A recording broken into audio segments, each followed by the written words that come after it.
అమరావతికి నేను 2 లక్షల కోట్లు ఖర్చు పెడతానంటున్నారు మీరు అమరావతిలో 2 లక్షల కోట్లు ఖర్చు పెట్టేదానికి మేము మాత్రం ఎందుకు ఆమోదించాలా? మా ప్రాంత ప్రజలు కూడా ఎందుకు ఆమోదించాలా? మా నోటికాడి ముద్దను మీరు లాగేస్తున్నారే. ఇది ప్రభుత్వ పరం నుంచి తీసేసి ప్రైవేట్ పరం చేస్తామంటున్నదే, ప్రైవేట్ పరం చేసి మమ్మల్ని అన్యాయం చేస్తామంటున్నదే. అటువంటి దానికి మీరు తీసుకునే నిర్ణయాన్ని మేము మాత్రం ఎందుకు ప్రశ్నించుకుంటాం? మా ప్రజలు దయచేసి గమనించండి. ఇది నా ఓట్ల కోసం నేను మాట్లాడడం లేదు. ప్రతి పార్టీలకు చెందినటువంటి పెద్దలందరికీ కూడా నమస్కరించి విజ్ఞప్తి చేస్తా ఉన్నా. ఓట్లు మీ దయాదాక్షిణ్యం మీద మీ ఇష్ట ప్రకారం మీరు ఎవరికైనా వేసుకోండి.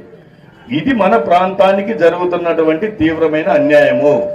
టోటల్ రాష్ట్రం మీదనే జరుగుతున్నటువంటి అన్యాయము. అది ప్రధానంగా మన ప్రాంతానికి మరీ దుర్మార్గంగా జరగబోతున్నటువంటి అన్యాయము. ఈ పాలకులు చెప్తున్నట్టుగా ప్రభుత్వంలో ఉన్న కాలేజీలో నిర్వహణ కట్టుబడి ప్రైవేట్కి ఇచ్చిన ఇబ్బంది ఏం లేదంటున్నారు. ఇబ్బంది లేకుండా ఎట్లా ఉంటుంది? ఈ రోజు 400 కోట్లు 450 కోట్లు పెట్టుబడి పెట్టేటువంటి ప్రైవేటు యాజమాని తనకు పెట్టుబడికి వడ్డీ, తనకు కావలసినటువంటి లాభము ఎక్కడి నుంచి తీసుకోవాలి? పేద బిడ్డలైనటువంటి విద్యార్థుల దగ్గర, చదివేటోళ్ళ దగ్గర లాగాల, లేదా ప్రజలను వైద్యం చేయించుకోవడానికి వచ్చేటువంటి వైద్యుల ఆ రోగగ్రస్తుల దగ్గర తీసుకోవాలా? రక్తాన్ని జలగల్లాగా తీయడమే కదా. ఇంతకన్నా నిదర్శనం ఏం కావాలి? వీళ్ళు చెప్పేదానికి అడ్డగోలు మాటలకి సమాధానం ఇంతకన్నా ఏం కావాలి మనకు? ఆలోచన చేయండి దయచేసి. ఇది అన్నారాంబాబుకో లేదా వైఎస్ఆర్ కాంగ్రెస్ పార్టీకో వచ్చేటువంటి, కేవలం వాళ్ళకే వచ్చేటువంటి నష్టం కాదు, ఈ ప్రాంతానికి జరగబోతున్నటువంటి నష్టం.